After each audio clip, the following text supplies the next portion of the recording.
કે ભાઈ 2 કિલોમીટર જ છે, પણ એમની જોડે એ ના કરે. એ પેલી પાઘડી બાંધેલી હોય ને આવા કપડા પહેરેલા હોય, એમને ખબર પડી જાય કે હા આજે એક મુર્ગો હાથમાં આવ્યો છે. એટલે એ પણ હોશિયાર જ હોય, કારણ કે એમનો ધંધો એ જ છે. એટલે એ બધું તરત જ પારખી જાય. કારણ કે હું શરૂઆતમાં અમદાવાદમાં ગયેલા ત્યારે અમને પણ આવા અનુભવ થયેલા છે. લાલ દરવાજા ભલભલા છેતરાઈને આવે, કારણ કે એ બધું કારણ કે આપને એનો અનુભવ ના હોય, શિક્ષણ ના હોય.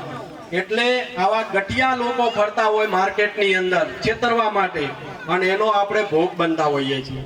એટલા માટે આ શિક્ષણ છે, એ શિક્ષણથી જ આ બધી સમસ્યાનો અંત આવે. અને એના માટે મેં એક સૂત્ર બનાવ્યું છે કે શિક્ષણ છે ને એ શિક્ષણ બધી સમસ્યાનો ઓહડ છે. ઓહડ એટલે ઔષધ. આ બધી જે પણ કોઈ ડગલે ને પગલે જે પણ કોઈ સમસ્યાઓ આવે છે, એ બધી સમસ્યાનો જો ઓહડ હોય, દેશી ભાષામાં આપણે કહીએ ને ઓહડ, એ જો ઔષધ હોય તો એ છે શિક્ષણ.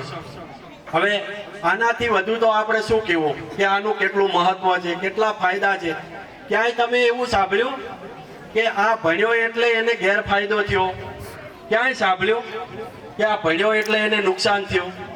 એમાં નુકસાન જેવો કોઈ શબ્દ જ નથી. હા, તમાકુ ખાતા હશે એને નુકસાન થશે, દારૂ પીતા હશે એને નુકસાન થશે, માવા ખાતા હશે એને નુકસાન થશે.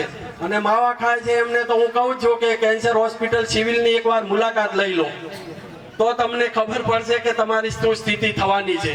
કારણ કે તમને ખબર નથી શિક્ષણ વગર કે આનું પરિણામ શું આવવાનું છે. અમે તો ઘણા બધા ગામડાની અંદર અમે ઘણા બધાને ત્યાં મોકલેલા પણ છે સારવાર માટે.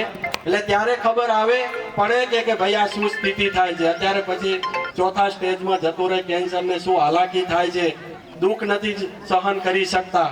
એટલા માટે આજથી ચેતી જજો.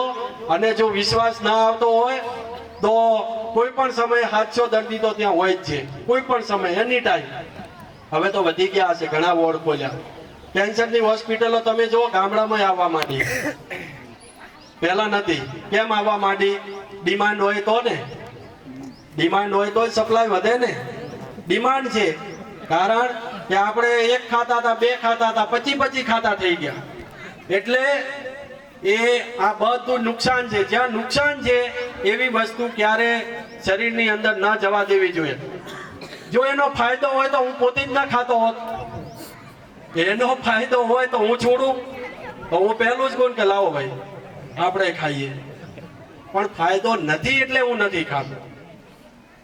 જે તમે છે ને ખરેખર આવું તમે એક અનુકરણ કરો ને, તો અહીંયા આવીને કે ભાઈ આપણા શિક્ષકો છે એ કેમ વ્યસન નથી કરતા, એ પણ માણસ જ છે ને, તો એના ઉપરથી તમને ખ્યાલ આવે કે નુકસાન છે એટલે નથી કરતા. એટલે આ બધું શિક્ષણથી આવે છે. શિક્ષણનું ખૂબ જ મહત્વ છે. આપણે બંધારણની ફરજો કરી, શિક્ષણનું મહત્વ કીધું. અને હવે થોડાક આપણા જે ગ્રામ્ય જીવનની અંદર ક્યાંક ને ક્યાંક થોડાક કુરિવાજો હોય, કુરિવાજ